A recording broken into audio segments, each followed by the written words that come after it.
आज की रेसिपी में मैं आपको बिना अंडों और बिना ओवन के ज़ीरा बिस्किट बनाना सिखाऊं और बेकरी स्टाइल में और बहुत ही आसान और झटपट में बनने वाली आसान रेसिपी के साथ। सबसे पहले 2 कप मैदा लेंगे। मैदा मैंने छान लिया है अच्छी तरह।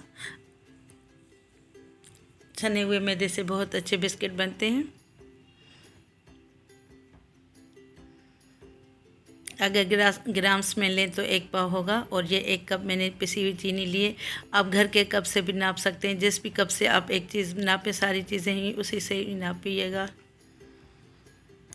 1 टीस्पून बेकिंग पाउडर डालेंगे।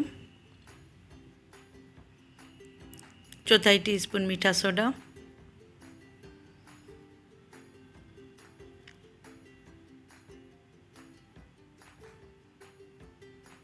1/4 टीस्पून ही नमक डालेंगे। आपकी मर्ज़ी है, नमक आप इससे थोड़ा ज़्यादा भी डाल सकते हैं क्योंकि ये नमकीन होते हैं ज़ीरा बिस्किट।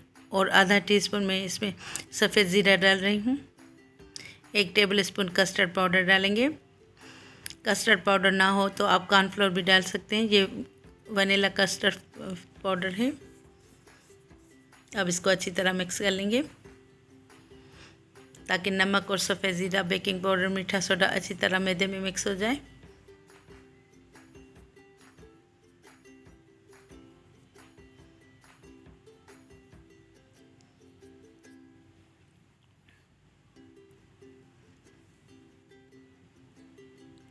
अब ये मैंने घी लिया है, आधा कप ये मैंने घी लिया यानी 125 ग्राम। इसको थोड़ा थोड़ा शामिल कर लेंगे और इसको भूनते जाएंगे।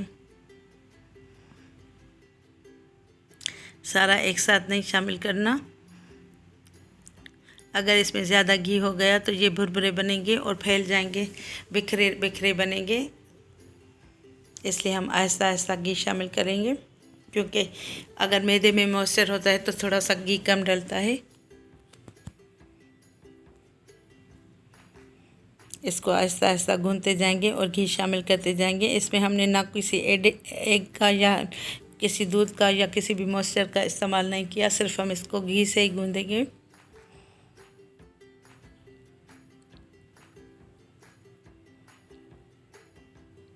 जितना अच्छा आपका ये डो गूँधा हुआ होगा उतने ही अच्छे बिस्किट बनेंगे खस्ता।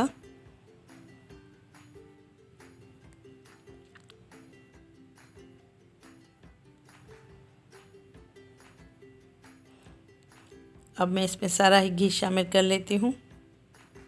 पूरा इसमें आधा कप घी गया है 2 कप मैदे में, यानी 1 पाव मैदा था तो आधा पाव घी। अब इसको थोड़ी देर और अच्छी तरह मिक्स कर लेंगे ताकि ये आपस में जुड़ जाए। इसको उस वक्त तक भूनते रहेंगे जब तक ये आपस में जुड़ ना जाए।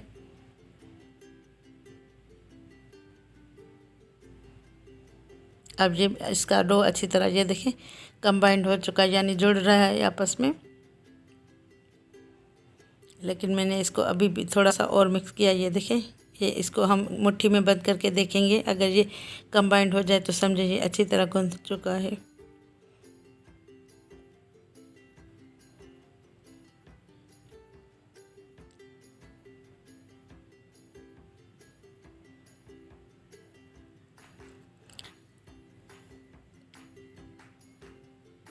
अब ये देखिए मैंने एक बेकिंग प्लेट में बटर पेपर लगा लिया है और टेबल स्पून जो हमारा नाप का होता है उससे या किसी भी शेप्स में आप जैसे बराबर वज़न के पेड़े बना लें। मैं इसमें टेबल स्पून से कर रही हूँ ताकि ये सब एक जैसे और एक बराबर साइज़ के हो जाएं।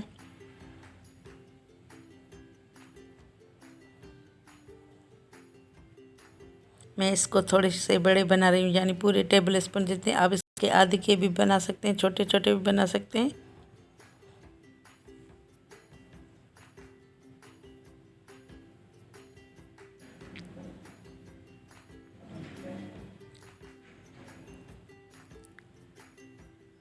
इस तरह देखें ये सारे मैंने बना लिए। अब इनकी शेप दे लेंगे जिस तरह चाहें आप इसको, कुकी के शेप जितनी देंगे।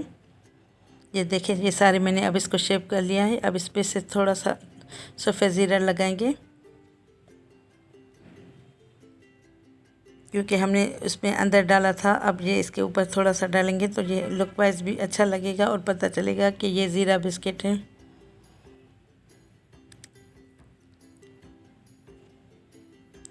अब चाहें तो आप इसको थोड़ा सा कांटे से फोर्क से प्रेस कर लें।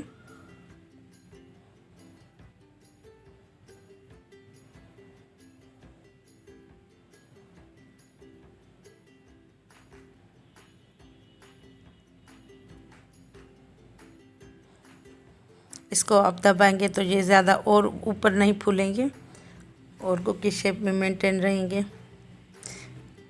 अब किसी भी पतीली को मैंने गरम करने रखा है, जो भी आपके घर में पुरानी पतीली हो। ये देखें, इसके ऊपर मैंने ये स्टैंड रखा है और इसके ऊपर ये प्लेट रखेंगे। बिल्कुल लो हीट पे इसको 15 से 20 मिनट तक पकाने के लिए रखेंगे। बीच में आप एक मरतबा चेक करके देख लीजिएगा। अगर ये ओवर कुक हुए तो ये पत्थर की तरह सख्त हो जाएंगे।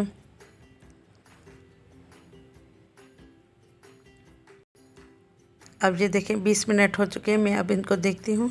ये देखें परफेक्ट ये पक चुके हैं। मैं नीचे से भी आपको दिखाती हूँ। अब ये मैंने दूसरे भी इसी शेप के थोड़े से पतले बना लिए हैं। अब इसको भी बेक करने के लिए रखूँगी। ये देखें अब ये भी तैयार हो चुके हैं।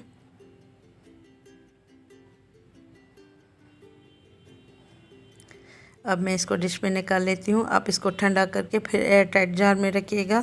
1 महीने तक ये ख़राब नहीं होंगे। 1 महीने तक वैसे तो बचेंगे नहीं, बहुत ही मज़ेदार बनेंगे, लेकिन आप इसको 1 महीने तक भी रख सकते हैं तो ये ख़राब नहीं होंगे।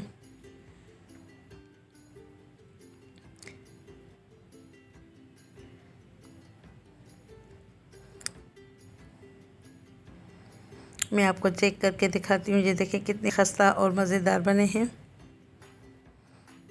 बिल्कुल बेकरी के स्टाइल जैसे। ये देखें अभी तो ये क्योंकि गर्म है। उम्मीद करती हूँ मेरी आज की वीडियो आपको पसंद आई होगी। पसंद आए तो वीडियो को लाइक और कमेंट ज़रूर कीजिएगा।